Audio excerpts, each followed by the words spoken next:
नमस्कार। मेरा नाम भाऊ तोरसेकर। आप देख रहे हैं प्रतिवाद।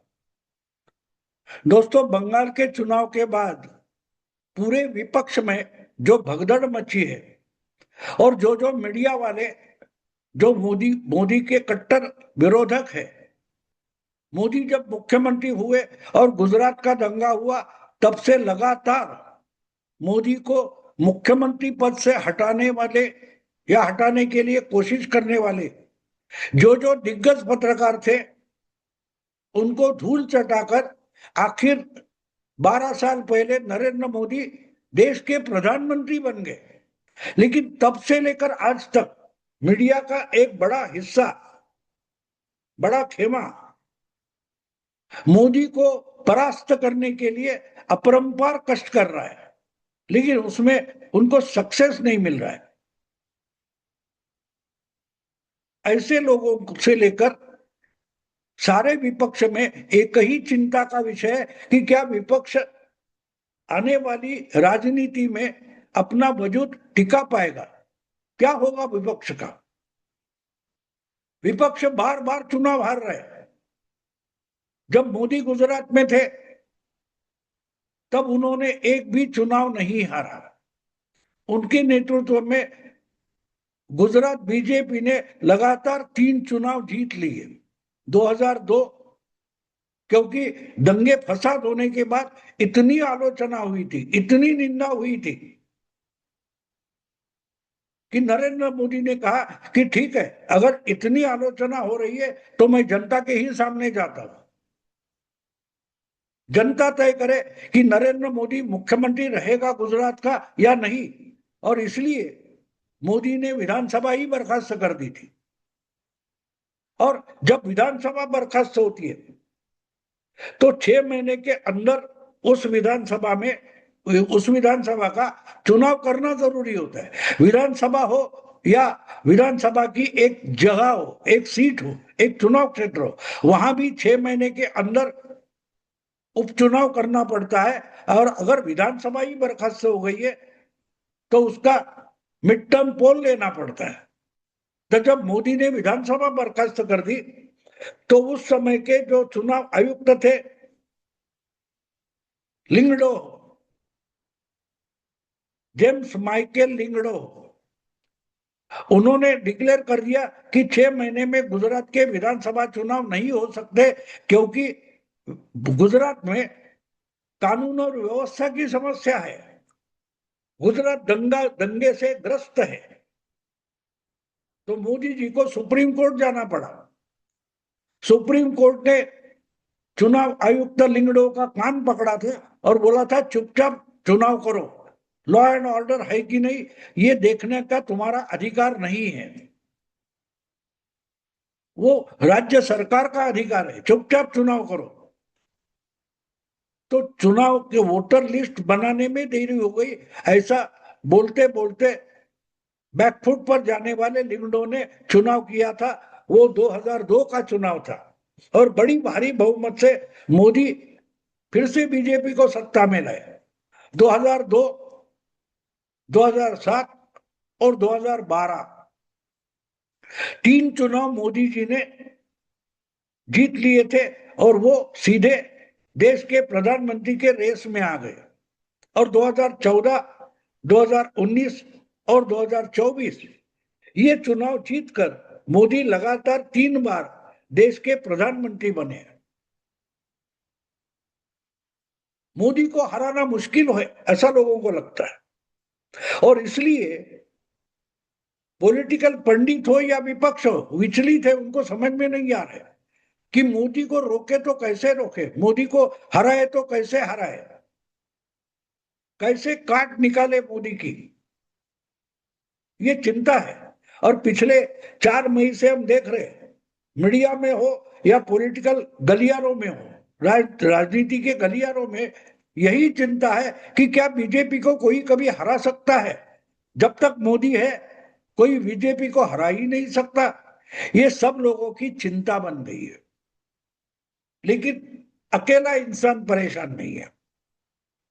पूरे विपक्ष की ये जो समस्या है, नींद उड़ाने वाली समस्या है, उसका समाधान देश के सबसे बड़े बुद्धिमान नेता राहुल गांधी ने ढूंढ निकाला है। और इसलिए 8 जून को दिल्ली में जो विरोधी दल का गठबंधन है, विरोधी दलों का गठबंधन है, जिसको INDIA बोला जाता है या इंडी गठबंधन भी बोला जाता है, उसमें 23 अलग अलग दलों के नेता इकट्ठा हुए थे। उनको संबोधित करते हुए राहुल गांधी ने एक ज्ञानवर्धन की बात की कि आप सब लोग कंफ्यूज हो, यानी राहुल गांधी छोड़कर बाकी सारे पार्टियों के सारे नेता कंफ्यूज है। उनकी समझ में आ नहीं रहा है कि क्या हो रहा है चुनाव में या राजनीति में, क्या हो रहा है उसका अंदाज तक किसी को नहीं है। ये राहुल गांधी का संबोधन था, उनका कहना था, उनका संबोधन था कि अकेला मैं समझ रहा हूं कि राजनीति में दुनिया में क्या हो रहा है, बाकी आप सारे मोदी के अपोजिशन में हो, ये आप सारे कंफ्यूज हो, बौखलाए हो, आपको पता नहीं है क्या हो रहा है।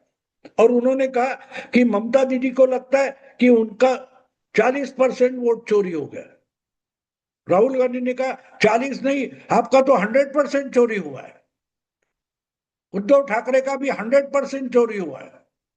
अगर 100% चोरी होता है तो उनको जो कुछ 25, 27, 40% वोट मिले वो कहां से मिले?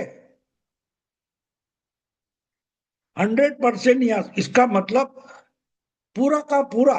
ऐसा जब कहना होता है तब हम लोग, कोई भी दुनिया का आम आदमी 100% जब बोलता है उसका मतलब ये होता है कि पूरी की पूरी चोरी हो गई है। अगर मेरा बटुआ जिसमें 10,000 रुपए थे वो पूरा का पूरा चोरी हो गया है तो मेरे जेब में बटुए में से 2-4 हजार रुपए बचे कैसे?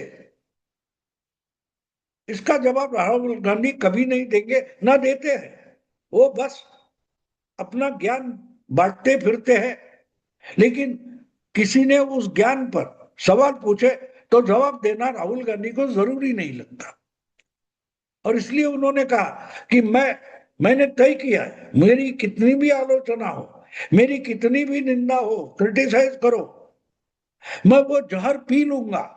जैसे बोलते हैं ना, अमृत मंथन में जैसे अमृत मिला था वैसे ही जहर मिला था, हलाहल मिला था।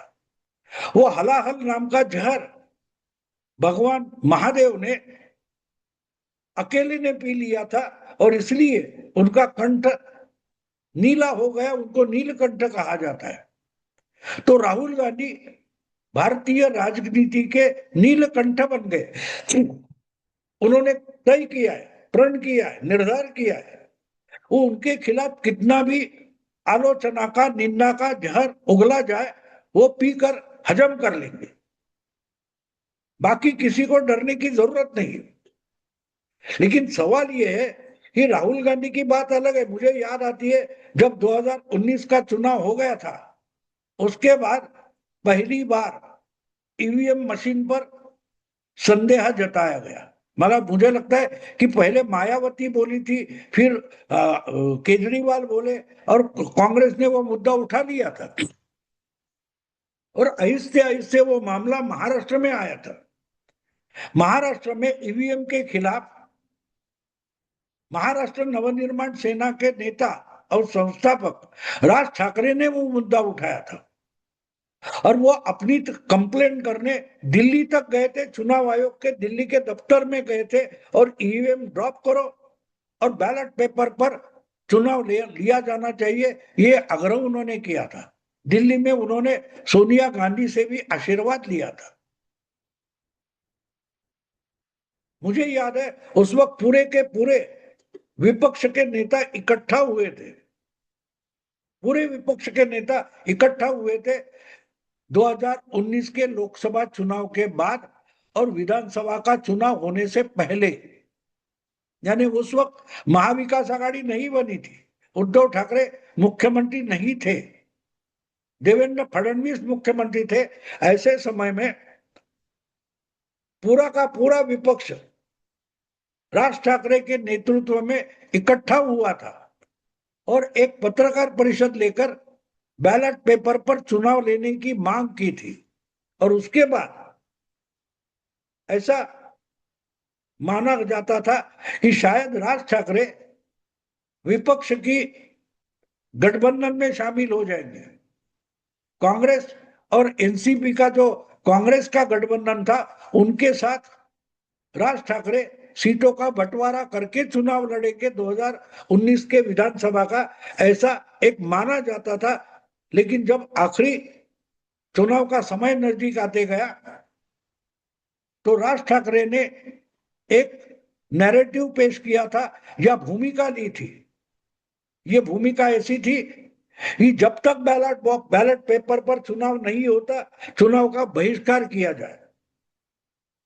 जो आजकल बहुत सारे दिग्गज पत्रकार कांग्रेस को सलाह दे रहे कि चुनाव का बहिष्कार करो, 2029 का चुनाव विपक्ष ने लड़ना ही नहीं चाहिए। बिल्कुल यही प्रोग्राम राज ठाकरे ने 2019 में दिया था, लेकिन उसका कुछ हुआ नहीं।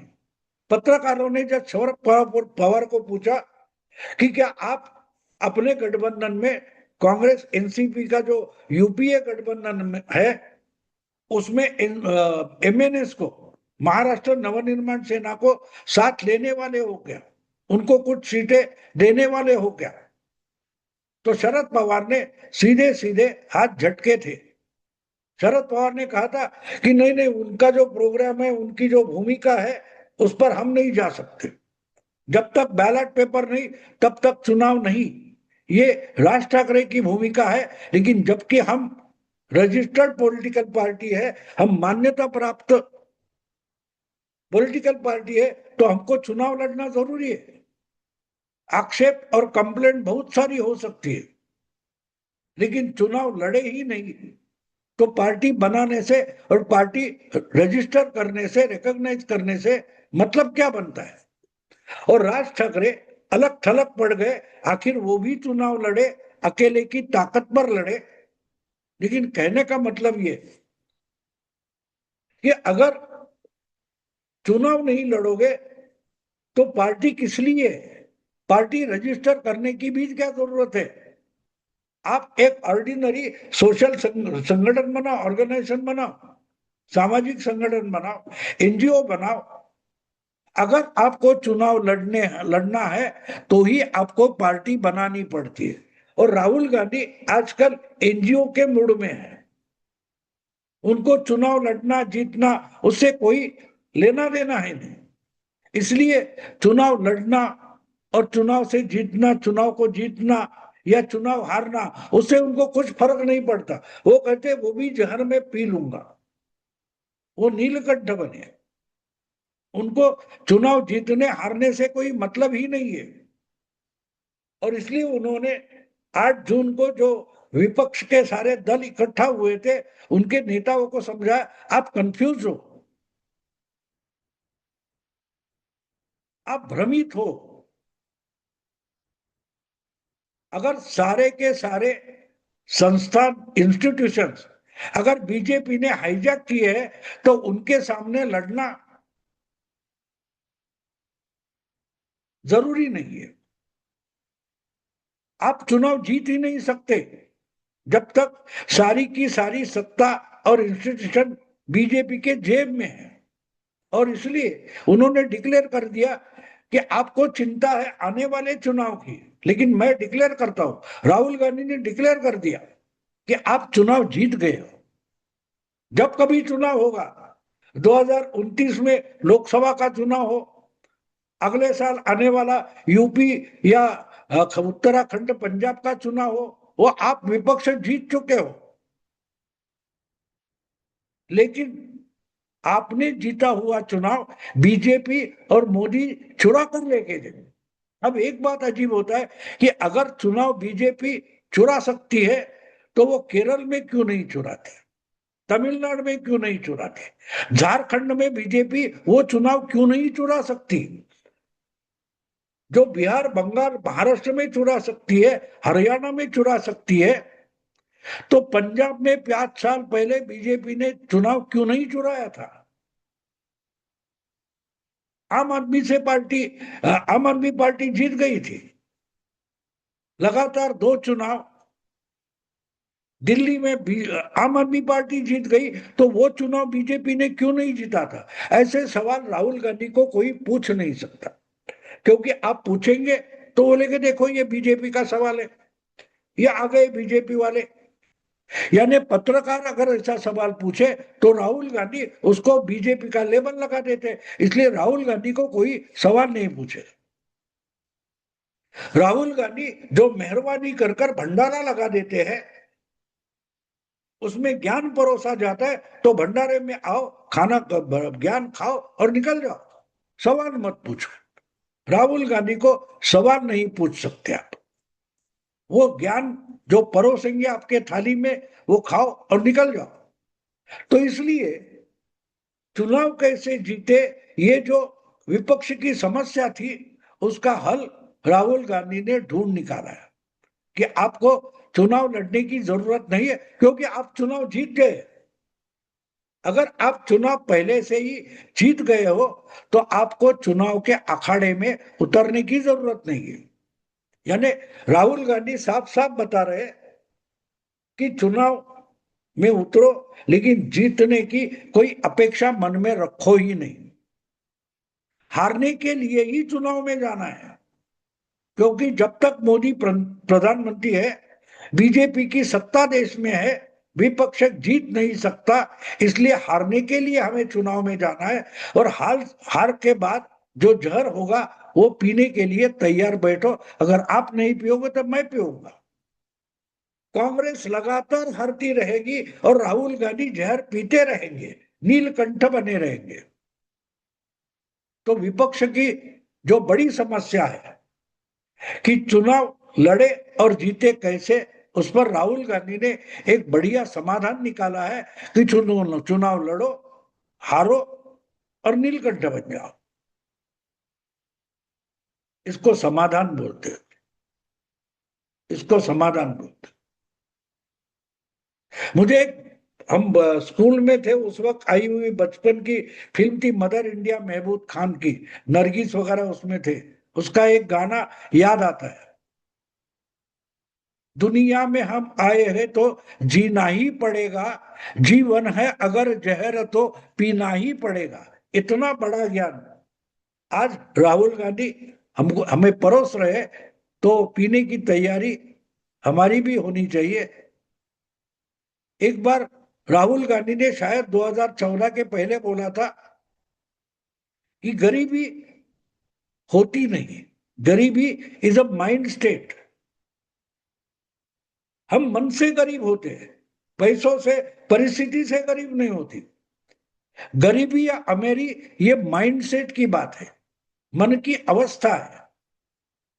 तो राहुल गांधी इतने ज्ञानी है, महात्मा है, कि जो सामान्य आम आदमी की भावना होते उससे वो परे हो चुके, वो महात्मा हो चुके।